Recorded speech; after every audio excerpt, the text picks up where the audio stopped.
Welcome to middle education. Finally जिस वीडियो का बेसब्री से इंतजार था वो वीडियो अब आपके सामने है। क्लास 10th मैथमेटिक्स वाले स्टूडेंट का बहुत ही ज़्यादा मैसेज आ रहा था।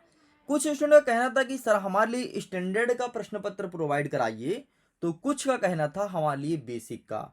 लेकिन आपको पता है इस बार जो प्रश्न पत्र है ना, वो आपके स्कूल के शिक्षक के द्वारा बनाया गया है और अलग अलग पेपर नहीं आएगा। बेसिक और स्टैंडर्ड का एक ही पेपर बनाया गया है। पेपर थोड़ी इजी रहेगा, बाकी एक ही प्रश्न पत्र आपके स्कूल में प्रोवाइड कराया जाएगा। इस चीज को ध्यान रखिएगा। इसलिए चाहे बेसिक हो या स्टैंडर्ड, एक ही प्रश्न पत्र सभी स्टूडेंट को पढ़ना है। तो बिना टाइम वेस्ट किए हम फटाफट अपने वीडियो को स्टार्ट करते हैं और देखते हैं कि गणित का पेपर किस लेवल का रहेगा और क्या होगा इसका सही आंसर। आपको पता है जो प्रश्न पत्र आपको मैं दिखाऊंगा इसका पीडीएफ भी दूंगा। परेशान नहीं होना है, सब कुछ मिलेगा। और साथ ही इसके फुल सॉल्यूशन का भी पीडीएफ इस प्रकार से प्रोवाइड कराया जाएगा। तो चलिए स्टूडेंट्स, बिना टाइम वेस्ट किए हम फटाफट अपने वीडियो को स्टार्ट करते हैं और देखते हैं हमारे बेसिक और स्टैंडर्ड में किस प्रकार से क्वेश्चन पूछे जाएंगे एंड क्या होगा इसका सही आंसर। हमारा पेपर 75 नंबर का रहेगा। समय मिलेंगे 3 घंटे। यहाँ पर निर्देश मेंशन है, जैसे सभी प्रश्न को हल करना अनिवार्य है एंड वेरियस प्रकार के इंस्ट्रक्शन आप ध्यान से पढ़ लीजिएगा। ये प्रश्न पत्र कोई मामूली प्रश्न पत्र नहीं है। ये आपके त्रैमासिक परीक्षा के सिलेबस के अकॉर्डिंग और ब्लूप्रिंट के अकॉर्डिंग ही डिजाइन किया गया है, ताकि आप सभी स्टूडेंट अपने एग्जाम में अच्छा मार्क गेन कर पाएं। तो चलें फिर आगे बढ़ते हैं प्रश्न क्रमांक 1 की तरफ। पहला नंबर कह रहा है कि सही विकल्प का चयन करके लिखो। इसमें पहला नंबर कह रहा है कि किसी पूर्णांक m के लिए प्रत्येक सम पूर्णांक का रूप क्या होगा। तो यहां पर आपको ऑप्शन नंबर सी 2m लिखना है। नेक्स्ट हमारा दूसरा नंबर कह रहा है कि द्विघात बहुपद में बहुपद की घात क्या होती है। तो अगर कोई घात द्विघात है ना, तो उसमें बहुपद की घात 2 होगी। तो इसका सही आंसर ऑप्शन नंबर 2 में आपको टिक करना है। आगे बढ़ते हैं। नेक्स्ट प्रश्न नंबर 3 कह रहा है कि समीकरण निकाय दिया गया है, पहला समीकरण और दूसरा समीकरण का इसका क्या हल होगा। तो इसका सही आंसर होगा ऑप्शन नंबर बी, कोई हल नहीं। यह आपका सही उत्तर हो जाएगा। नेक्स्ट हमारा प्रश्न क्रमांक 4 कह रहा है द्विघात समीकरण का मानक रूप क्या है। स्टैंडर्ड फॉर्म पूछा गया है। इसका सही आंसर हो जाएगा A X square B X plus C equal 0। That is correct answer. Next हमारा 5वां नंबर कह रहा है एपी दिया गया है 10 7 4 और इसका पूछा है कि 10वां पद क्या होगा। तो इसका सही आंसर लिखना है option number D -17 is correct answer. आगे बढ़ते हैं। 6वां नंबर कह रहा है एक द्विघात समीकरण दिया गया है और कहता है कि इसके विविधकर का मान क्या होगा। तो इसका सही आंसर लगाना है option number C 0 is correct answer. यही इसका विविधकर है। आगे बढ़ते हैं। प्रश्न क्रमांक 2 कह रहा है रिक्त स्थान की पूर्ति कीजिए। पहला नंबर कह रहा है कि किसी वर्ग समीकरण में अधिकतम कितने मूल होते हैं। अगर कोई समीकरण वर्ग है तो उसके अधिकतम 2 मूल होंगे। तो यहां पर आपको 2 लिखना है। ठीक है, मेरे बेसिक और स्टैंडर्ड वाले स्टूडेंट समझते हैं ना ध्यान से कॉन्सेप्ट को। आगे कहता है दूसरा नंबर समांतर श्रेणी के किसी पद का उसके पूर्ववर्ती पद में अंतर क्या कहलाता है। तो इसे कहते हैं सर्वांतर एंड सर्वांतर को डी से डिनोट किया जाता है।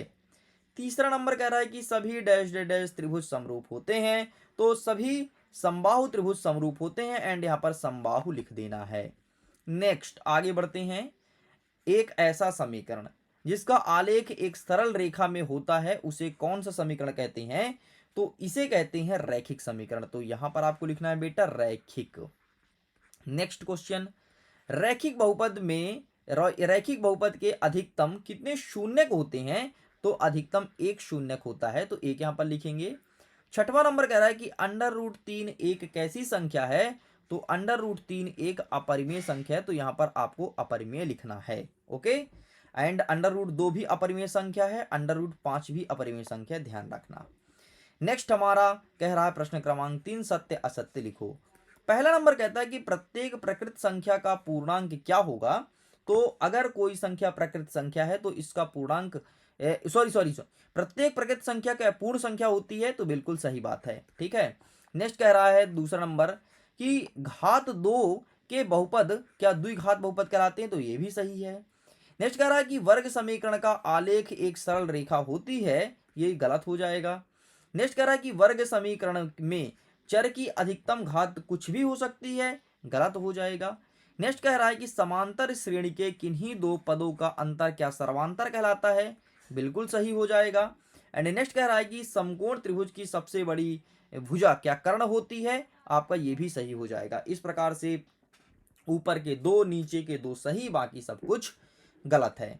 आगे बढ़ते हैं, प्रश्न क्रमांक 4 कह रहा है कि सही जोड़ी मिलाओ। पहला नंबर कह रहा है कि परिमेय एवं अपरिमेय संख्या, तो इसका हो जाएगा आपका वास्तविक संख्या, मतलब पहले वाले से मैच करना है। नेक्स्ट कहता है दो बहुपदों का गुणनफल, तो ये आपका बहुपद कहलाता है, तो इससे मैच करना है। नेक्स्ट कह रहा है कि रेखाएं प्रतिच्छेदी हो, तो यहां पर हो जाएगा आपका अद्वितीय हल, तो इससे तीसरे से मैच करना है। नेक्स्ट कहता है ए बी धन बी सी धन सी ए, तो इसका सही आंसर हो जाएगा आपका चक्रीय क्रम व्यंजक, तो ये हो जाएगा चौथा नंबर। नेक्स्ट कह रहा है कि 2n+1, जहां n कोई धन पूर्णांक है, तो इसका सही आंसर हो जाएगा आपका विषम संख्या। एंड अंतिम वाला कहता है कि धन पूर्णांक यह एक प्रकृत संख्या है, कोई भी धन पूर्णांक प्रकृत संख्या कहलाती है, तो ये हो जाएगा छठवां नंबर। Got it. इस प्रकार से ये भी होता है कंप्लीट। देखिए हम इत्मीनान से कर रहे हैं और एक एक चीज को आसान भाषा में समझ रहे हैं, और आपको पता है इस वीडियो में मैं प्रश्न 1 से लेकर के 23 तक और अथवा सहित का एक एक चीज का उत्तर देने वाला हूं, इसीलिए इत्मीनान से मेरे साथ समझते जाइएगा। हमारा 5वां नंबर कह रहा है एक वाक्य में उत्तर दो।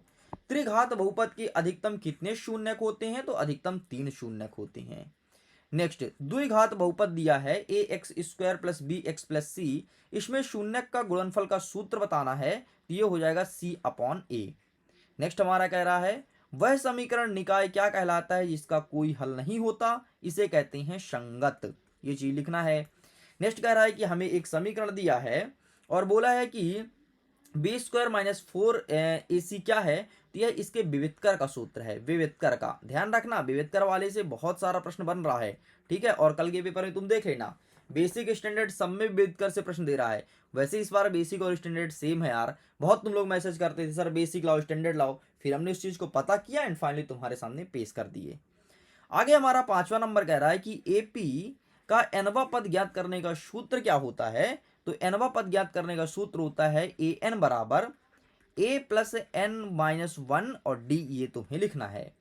नेक्स्ट कह रहा है कि कौन सा त्रिभुज सदैव समरूप होता है, तो यहां पर आपको लिखना है समबाहु त्रिभुज। समबाहु त्रिभुज हमेशा समरूप होते हैं। आगे बढ़ते हैं, प्रश्न क्रमांक 3 से लेकर के आगे के आंसर्स को कवर करेंगे, लेकिन ध्यान रखिएगा हम फटाफट कवर करेंगे, टाइम ज्यादा वेस्ट नहीं करेंगे। तो चलिए फिर शुरू करें, तैयार तो हो ना, चलो भाई। सबसे पहले कहता है द्विघात समीकरण दिया गया है, इसके मूलों की प्रकृति बताना है, और अथवा में कहता है कि क्या दो संख्या HCF 18 और LCM 380 है, तो उसका कारण बताना है। आओ देखते हैं। सबसे पहले ये रहा तुम्हारे सामने विविधकर वाला, ठीक है, मूलों की प्रकृति यही पूछा था ना। और नेक्स्ट क्या कहता था तुमसे, नेक्स्ट आपका कह रहा था क्वेश्चन, एक सेकंड क्वेश्चन देख लेते हैं भाई, भूल गया, हाँ क्वेश्चन ही भूल गया, हाँ ये प्रश्न था ये वाला, एंड ये पूरा पूरा आंसर लिखा है, तो आप इसका भी फोटो खींच लो। आगे बढ़ते हैं, नेक्स्ट हमारा कह रहा है प्रश्न क्रमांक 7, दो क्रमागत धनात्मक पूर्णांकों का गुणनफल 2 से विभाजित होता है, तो यह कथन सत्य है या असत्य है बताना है। और अथवा में कहता है कि आधारभूत समानुपातिक प्रमेय का कथन लिखो। तो सबसे पहले ऊपर वाला देख लो जो प्रश्न पूछा गया था, तो ये रहा तुम्हारे सामने आंसर, ठीक है, take a screenshot. And next हमारा क्वेश्चन क्या कह रहा है, एक सेकंड, नेक्स्ट क्वेश्चन हमारा क्या था, आधारभूत समानुपातिक प्रमेय ना, तो आपका आधारभूत समानुपातिक प्रमेय ये रहा, टेक अ स्क्रीनशॉट, इसका भी स्क्रीनशॉट ले लो, यहाँ पर आंसर अवेलेबल है, आंसर दिख रहा है ना, वेरी गुड। इसको थोड़ी जूम कर लीजिए, स्क्रीनशॉट लेके जूम कर लीजिएगा, वैसे आई विल ट्राई, मैं कोशिश करता हूँ जूम करने के लिए, हाँ जूम हो गया भाई, हो रहा है जूम, ठीक है, ये है टेक्नोलॉजी भाई चलो ओके, गॉट इट। नेक्स्ट कह रहा है प्रश्न क्रमांक 8, 8वां नंबर कह रहा है कि एक द्विव्यंजक दिया गया है, इसको शून्यक फाइंड करना है एंड शून्यक का गुणांकों की संबंध की जांच भी करनी है। अथवा में कह रहा है कि एक द्विघात समीकरण दिया गया है, इसका विविधकर ज्ञात कीजिए। आइए आगे बढ़ते हैं, ये रहा है आपके सामने 8वां नंबर। सबसे पहले शून्यक वाला देख लो भाई, ये तुम्हें फाइंड करना था, एंड नेक्स्ट रहा विविधकर वाला, ये तुम्हारे सामने आंसर रहा। आगे बढ़ते हैं, प्रश्न क्रमांक 9 कहता है एक समीकरण दिया गया है और कहता है कि अनुपात ज्ञात करो और बताओ कि हल संगत है या फिर नहीं, तो ये चीज लिखा है। अथवा में कहता है कि एक तुम्हें वैल्यू दिया है, इसमें के का वैल्यूज हमें फाइंड करना है और दोनों मूल बराबर हो ऐसा हमें निकालना है। आइए देख लेते हैं प्रश्न क्रमांक 9 का।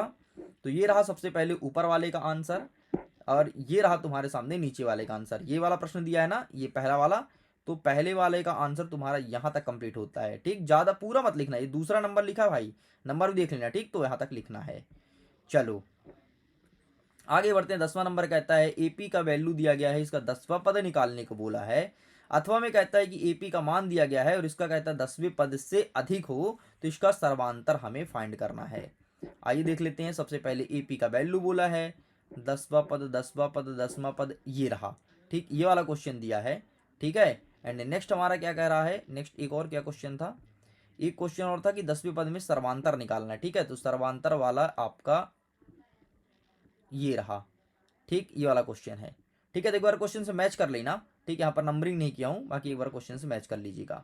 आगे 11वां नंबर कहता है कि आकृति यदि पी क्यू परपेंडिकुलर है आर एस तो सिद्ध करना है कि त्रिभुज पी ओ क्यू सर्वांगसम होगा त्रिभुज एस ओ आर के। और अथवा में कहता है एक द्विघात समीकरण दिया गया है, इसके मूलों की प्रकृति भी बतानी है। तो आइए देखते हैं। ये रहा है आपके सामने। ठीक है, ऊपर वाला तो आप इसका स्क्रीनशॉट ले लो।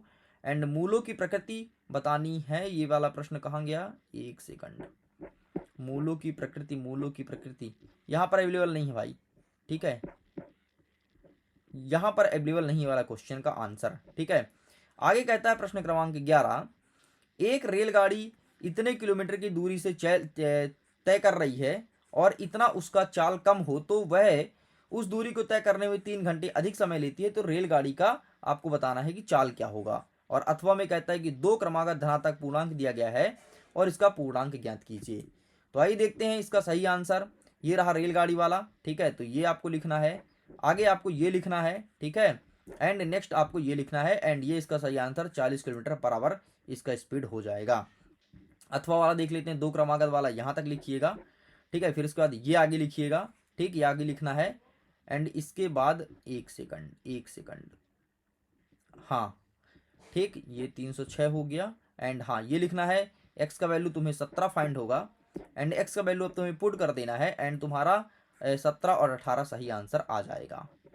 चलो आगे बढ़ते हैं नेक्स्ट क्वेश्चन की तरफ। प्रश्न क्रमांक 13 कह रहा है कि इसका शून्यक फाइंड करना है। अथवा में कह रहा है कि 92 और 510 है तो इसका HCF निकालना है। आइए देखते हैं। ये रहा सबसे पहले शून्यक वाला, तो इसका शून्यक निकल आया है, यहाँ पर ये फाइनल आंसर हो जाएगा। एंड नेक्स्ट आपका जो पूछा था क्वेश्चन, ये रहा इसका आंसर, तो आप इसका भी स्क्रीनशॉट ले लीजिए। आगे बढ़ते हैं। प्रश्न क्रमांक 14 क्या कह रहा है। 14 कह रहा है कि एक समीकरण दिया है और इसके द्विघात समीकरण है या नहीं ये फाइंड करना है। अथवा में कहता है कि जांच करना है कि ये समीकरण क्या द्विघात समीकरण है या फिर नहीं। सिंपल से द्विघात समीकरण तुम्हें पता करना है। ठीक, तो ये रहा सब, एक सेकंड ना, ये ऊपर वाला ही है एंड 1 सेकंड, ये रहा तुम्हारा HCF वाला। ठीक है, HCF वाला जो 92 और 510 वाला प्रश्न था। ठीक है, 92 और 510 वाला प्रश्न, ये वाला। ठीक, ये तुम्हारा हो गया कंप्लीट। अब हम आगे बढ़ते हैं। ये रहा, ये समीकरण हमें द्विघात है या नहीं बताना है, तो ये पहला स्क्रीनशॉट, दूसरा स्क्रीनशॉट रखो, ये रहा तीसरा स्क्रीनशॉट। ठीक है, बस इतना तुम्हें लिखना था। ठीक, नेक्स्ट जो पूछा गया अथवा में, तो ये एक द्विघात समीकरण नहीं है, इसे सॉल्व भी करना है, तो यहाँ से तुम्हारा सॉल्व है, सॉल्व करना तभी काम चलेगा एंड यहाँ तक तुम्हारा होता है कंप्लीट। आगे बढ़ते हैं। नेक्स्ट 15 नंबर कहता है कि एक आयताकार बाग जिसकी लंबाई चौड़ाई से 4 मीटर अधिक है, इसका अर्ध परिमाप अगर 36 सेंटीमीटर है तो इसे रैखिक समीकरण युग्म में प्रतिस्थापित करना है। और यहीं पर अथवा कहता है कि एक आयताकार भूखंड का क्षेत्रफल अगर इतना है और क्षेत्रफल की लंबाई चौड़ाई के दुगने से अधिक है तो भूखंड की लंबाई और चौड़ाई हमें फाइंड करनी है। तो ये रहा है आपके सामने, टेक का स्क्रीनशॉट, इसका ही फटाफट फोटो क्लिक कर लीजिए। ठीक, ये रहा। चलिए नेक्स्ट का आंसर आपके सामने ये रहा। बाकी इन सब का PDF मिल जाएगा, परेशान नहीं होना है। ठीक है, तो PDF को डाउनलोड कर लेना और अपना काम चल जाएगा। 16 नंबर देख लो, यहाँ पर इसका बोला है कि प्रथम पद ज्ञात करना है और अथवा कहता है कि समांतर शून्य का वैल्यू दिया है, तो कहता है 205वां पद कितना होगा। तो ये रहा तुम्हारे सामने। ठीक है, ये फाइनल आंसर एंड नेक्स्ट तुम्हारा ये 205वां पद, तो ये रहा हो जाएगा 34 एंड ये तुम्हारा फाइनल आंसर हो जाएगा। चलो आगे बढ़ते हैं। 17 नंबर कह रहा है कि समरूप आकृतियों का परिभाषित करना है और यहीं पर अथवा कह रहा है कि बहुभुज की समरूपता के लिए आवश्यक प्रतिबंध भी लिखना है। तो ये रहा आपके सामने समरूप की डेफिनेशन, तो डेफिनेशन लिखिए, एंड ये रहा इसका प्रतिबंध, तो प्रतिबंध लिखिए। ठीक है, तो स्क्रीनशॉट ले लो। आगे बढ़ते हैं। 18 नंबर कह रहा है कि आभाज्य गुणनखंड विधि द्वारा एचसीएफ और एलसीएम फाइंड करना है, और अथवा कहता है कि एक द्विघात बहुपद ज्ञात कीजिए जिसके शून्य का योगफल और गुणनफल इतना इतना दिया है, मतलब -1 और √5 दिया है। तो आइए देख लेते हैं इसका सही आंसर। √1 और 5 का ये रहा तुम्हारा फाइनल आंसर, तो इसका स्क्रीनशॉट ले लो। ठीक है, एंड नेक्स्ट कौन सा पद 78 होगा? एक सेकंड ना, एक सेकंड भाई, थोड़ी गलत हो गया, ये मैं आपको 19 वाले का आंसर दिखा दिया। ठीक है, ये रहा एक फाइनल आंसर, एंड ये रहा इसके ऊपर वाले का आंसर। ठीक, ये जो तुम्हारा वैल्यू दिया था ना, ये वाला देखो 8, 9, 25 का। ठीक, तो ये रहा तुम्हारे सामने आंसर 8, 9, 25, मतलब तीसरा नंबर। तो यहाँ से स्टार्ट होता है आपका आंसर, एंड 1800 सही उत्तर हो जाएगा। नेक्स्ट आपका अथवा वाला ये रहा, तो आप इसका स्क्रीनशॉट ले लो। ठीक है, 19 नंबर कहता है कि एपी का वैल्यू इतना इतना दिया है, तो कौन सा पद 78 होगा, और अथवा में कहता है कि 0 से 50 के बीच में विषम परिमेय संख्या का योगफल कितना होगा। आइए देखते हैं। ये रहा आपके सामने ऊपर वाले का आंसर, तो आप इसका स्क्रीनशॉट ले लीजिए। आगे बढ़ते हैं। नेक्स्ट आपका 0 से 50 के बीच विषम संख्याओं का योगफल, तो ये रहा, आप इसका भी फोटो खींच लीजिए। आगे बढ़ते हैं। 20वां नंबर कह रहा है कि 3 अंकों वाली कितनी संख्याएं 7 से विभाजित है, और अथवा में कह रहा है कि एपी का 31वां पद ज्ञात कीजिए जिसका 11वां पद 38 हो और 16वां पद 73 हो। ये आपको लिखना है। आइए हम दिखा देते हैं। ये रहा है आपके सामने। ठीक है, सबसे पहले 7 वाला देख लो। ठीक, यही क्वेश्चन पूछा गया ना, 3 अंकों वाली 7, और 31वां पद वाला दिखा देते हैं। ये रहा तुम्हारे सामने, इसका भी फोटो खींच लो। इसका आंसर आएगा 178। आगे बढ़ते हैं। नेक्स्ट 21 नंबर कह रहा है कि रैखिक समीकरण दिया गया है, इतना और इतना बताना है संगत है, यदि हाँ है तो इसका ग्राफीय विधि से सॉल्व करना है। अथवा में कहता है कि आपको समकोण त्रिभुज की ऊंचाई आधार से 7 सेंटीमीटर कम है, तो विकर्ण 13 सेंटीमीटर है, तो अन्य भुजाएं हमें फाइंड करनी है। आइए देख लेते हैं इसका आंसर। तो ये रहा ग्राफीय विधि द्वारा। ठीक है, इस प्रकार से काफी लॉन्ग आंसर है। ठीक है, आपको ग्राफ मिलेगा स्कूल से, ग्राफ अगर नहीं मिलेगा तो मांग लेना, और ग्राफ में ही से सॉल्व करना। ठीक, एंड ये रहा तुम्हारे सामने अथवा वाला। ठीक, तो इस प्रकार से आपका इसका भी स्क्रीनशॉट ले लीजिए।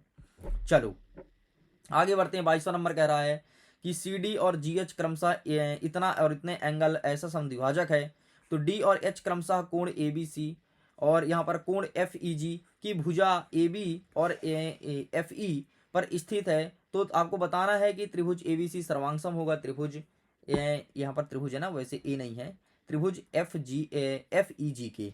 ठीक है, तो इसमें बताना है आपको, ये चीज़ सॉल्व करना है। तो ये रहा तो आपके सामने इसका आंसर, यहाँ से स्टार्ट होता है आंसर, एंड ये तुम्हें सब कुछ कंप्लीट कर दिया है। चलो आगे बढ़ते हैं। नेक्स्ट अथवा वाला क्या कह रहा है। अथवा वाला क्वेश्चन दिया गया है कि एक त्रिभुज है। ठीक है, पी क्यू आर, इसमें पी क्यू और पी आर क्रमशः ई और एफ पर स्थित है, तो प्रत्येक स्थिति के लिए आपको कंडीशन बताना है। तो ये रहा 1, 2, 3। तो मैं चाहता हूँ इसका आंसर आप स्वयं अटेंड करें, मैं यहाँ पर नहीं दिखाना चाहता हूँ, और मैं जानबूझ के नहीं दिखाना चाहता हूँ ताकि एक क्वेश्चन आपके लिए होमवर्क रहे। आगे बढ़ते हैं। 23वां नंबर कह रहा है एक कुटीर उद्योग, टेंशन मत लो यार, दे दूंगा पीडीएफ में आंसर भाई, डरो मत, नहीं तो बोलोगे अरे सर आप भी लफड़ा कर दिए, है ना। नेक्स्ट कहता है कि एक कुटीर उद्योग एक दिन में कुछ बर्तनों का निर्माण करता है। एक विशेष दिन में यह देखा गया कि प्रत्येक नंग की लागत उस दिन के निर्माण किए गए बर्तन की संख्या से 3 गुने अधिक थी। तो उस दिन कुल निर्माण लागत अगर 90 रुपए थी, तो निर्मित बर्तनों की संख्या प्रत्येक नंग का लागत बताना है। और अथवा में कह रहा है वह प्रकृत संख्या ज्ञात कीजिए जिसका वर्ग 84 घटाने पर वह 8 से अधिक और 3 गुना रह जाती है। तो आइए देखते हैं इसका आंसर क्या होगा। सबसे पहले कुटीर वाला देख लीजिए।